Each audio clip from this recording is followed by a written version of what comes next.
जो रहते हैं उजालों में,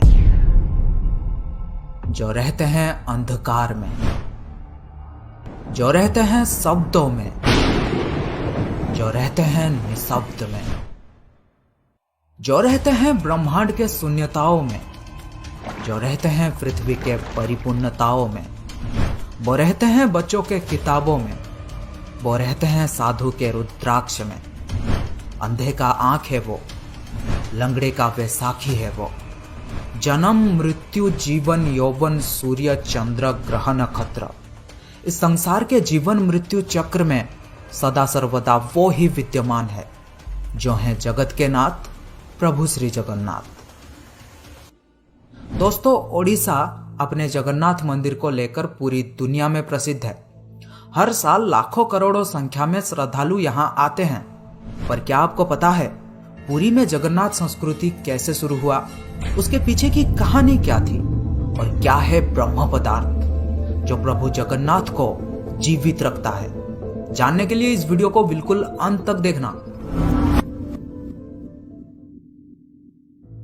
कहा जाता है कि मध्य भारत में इंद्रद्युम्न नाम के एक राजा रहते थे। उनके राजधानी का नाम था अवंती और वे भगवान विष्णु के बहुत बड़े भक्त थे और हमेशा भगवान विष्णु के दर्शन के लिए इच्छुक रहते थे। एक बार एक ऋषि घूमते हुए उनके महल में आ पहुंचे और कहने लगे, राजन, ओडिशा में भगवान विष्णु के भव्य रूप नीलमाधव को पूजा जाता है, लेकिन वो जगह ओडिशा के कौन से हिस्से में है यह आपको पता लगाना पड़ेगा।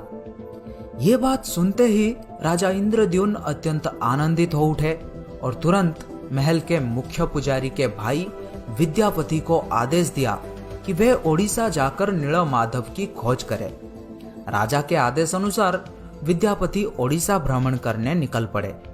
बड़े ही लंबी यात्रा के बाद जब विद्यापति ओडिशा पहुंचे तब उन्हें कुछ गुप्तचरों के माध्यम से पता चलता है कि सबरों के मुखिया विश्ववासु एक गुप्त गुफा के अंदर नीलमाधव की पूजा करते हैं। ये बात सुनते ही विद्यापति विश्ववासु के सामने विनती करने लगे कि वे उन्हें देव पूजा की स्थान दिखाएं, लेकिन कबीले के सरदार ने साफ साफ इनकार कर दिया। विद्यापति उसी गांव में कुछ दिन के लिए रहने लगे। कुछ ही दिनों में उन्हें विश्ववासु के बेटी ललिता से प्यार हो गया और दोनों ने शादी भी कर ली। शादी के कुछ दिन बाद विद्यापति ने अपने पत्नी को नीलमाधव की सिर्फ एक झलक दिखाने के लिए अपने पिता को मनाने के लिए कहा। अब बेटी की जिद को देखते हुए आखिर विश्ववासु भी मान गए, लेकिन एक शर्त पर कि विद्यापति के आंखों में पट्टी बांधकर लिया जाएगा। पर विद्यापति बड़े ही चालाकी से अपने साथ कुछ सरसों के दाने ले गए थे और गुप्त गुफा तक पहुंचने के रास्ते को याद रखने के लिए रास्ते में सरसों के दाने गिराते गए। गुप्त गुफा में पहुंचने के बाद जब विद्यापति ने आंखों से पट्टी निकालकर नीलमाधव की दिव्य छवि को देखा तब वे उन्हें देखते ही रह गए। गुप्त गुफा से लौटकर विद्यापति ने राजा को सब कुछ बताया और राजा ने भी अपने प्यारे भगवान के दर्शन के लिए तुरंत निकल पड़े। लेकिन जब राजा इंद्रद्युम्न विद्यापति के साथ गुप्त गुफा में पहुंचे तब उन्हें वहां कुछ नहीं दिखा। नीलमाधव अंतर्ध्यान हो चुके थे। राजा निराश होकर महल में लौट आए, पर उसी रात को उनके सपने में जैसे देवलोक से कुछ संदेश आया था कि वे पुरी जाएं और लकड़ी के एक दारू को बाहर निकाले जो पानी में तैर रहा होगा। राजा ने भी इस संदेश का पालन किया और उन्हें पुरी के समुद्र तट में सच में एक लकड़ी का तना तैरता हुआ दिखाई दिया। लेकिन राजा के सेवकों के लाख कोशिशों के बाद भी कोई भी उस लकड़ी के दारू को उठा नहीं पा रहा था। अंत में कबीले के सरदार विश्ववासु के सहायता से उस दारू को महल में लाया गया, परंतु उस लकड़ी के दारू में से कोई भी कारीगर नीलमाधव की छवि तराश नहीं पा रहे थे। कहते हैं कि जब इस काम को करना नामुमकिन हो गया तब देवताओं के शिल्पीकार श्री विश्वकर्मा एक बूढ़े बढ़ाई के रूप में प्रकट हुए। उन्होंने राजा को भरोसा दिलाया कि वे मूर्ति निर्माण कर सकते हैं, लेकिन कुछ शर्त पर कि वे भगवान विष्णु के मूर्ति को 21 दिन में बनाएंगे और अकेले ही बनाएंगे और कोई भी उनके काम में बाधा ना डाले। राजा ने ये सभी शर्त मान लिया लोगों को सिर्फ आरी, छेनी और हथौड़ी इत्यादि की आवाजें सुनाई देती थी। लेकिन 15 दिन बाद जब रानी को कोई भी शब्द सुनाई नहीं दिया, तब वे घबरा गए। उन्होंने सोचा कि बूढ़ा कारीगर शायद भूख प्यास से मर गया होगा।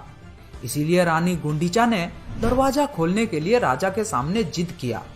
आखिर में दरवाजा खोला गया और राजा ने देखा कि वो बूढ़ा कारीगर जैसे गायब हो गया है और अपने पीछे आधा बना 3 मूर्ति छोड़ गया है, जो आज प्रभु जगन्नाथ, बड़े भाई बलभद्र और छोटी बहन सुभद्रा के रूप में पुरी के श्री मंदिर में पूजे जाते हैं।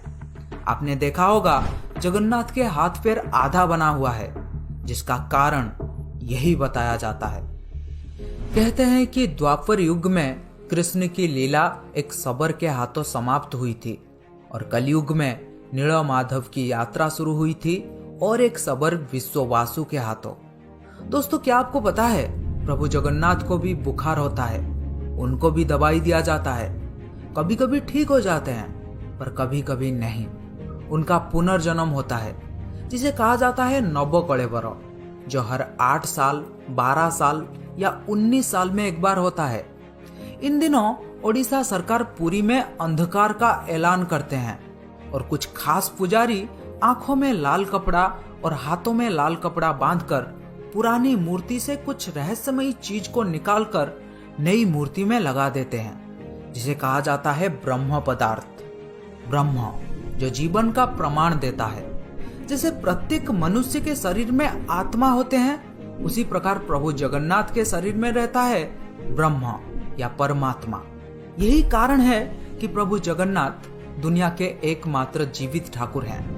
वो जो भक्तों के पुकार सुनता है, समझता है और इच्छाओं को भी पूरा करता है। ब्रह्म को लेकर हमेशा सवाल उठते हैं। भक्त हो या संत, खोज करता हो या शोध करता, हर कोई ब्रह्म के सच्चाई जानना चाहते हैं। लेकिन आपको बता दूं, आज तक किसी को भी नहीं पता आखिर ये ब्रह्म है क्या। कुछ लोगों के अनुसार ये श्री कृष्ण या बुद्ध के अवशिष्टांश हैं और कुछ लोगों के अनुसार ये एक तांत्रिक शक्ति या फिर एक पौरालौकिक शक्ति है और कुछ लोगों के अनुसार ये एक पवित्र आभूषण या फिर एक दुर्लभ पदार्थ है। कहा जाता है कि जब श्री कृष्ण की मृत्यु हुई थी, तब एक शबर ने ही उनका अंतिम संस्कार किया था। लेकिन उस वक्त श्री कृष्ण का दिल अथवा हृदय आग में जला नहीं था, जिस वजह से शबर ने उस हृदय को लकड़ी के गुच्छे में बांधकर समुद्र में प्रवाहित कर दिया था, जो फिर बहते बहते पुरी के समुद्र तट में पहुंचा और जहां से फिर राजा इंद्रद्युम्न प्रभु के मूर्ति निर्माण कर पाए थे। यह था प्रभु जगन्नाथ के मूर्ति निर्माण की कहानी। अगर आप ब्रह्म के बारे में और अधिक जानना चाहते हैं तो मुझे कमेंट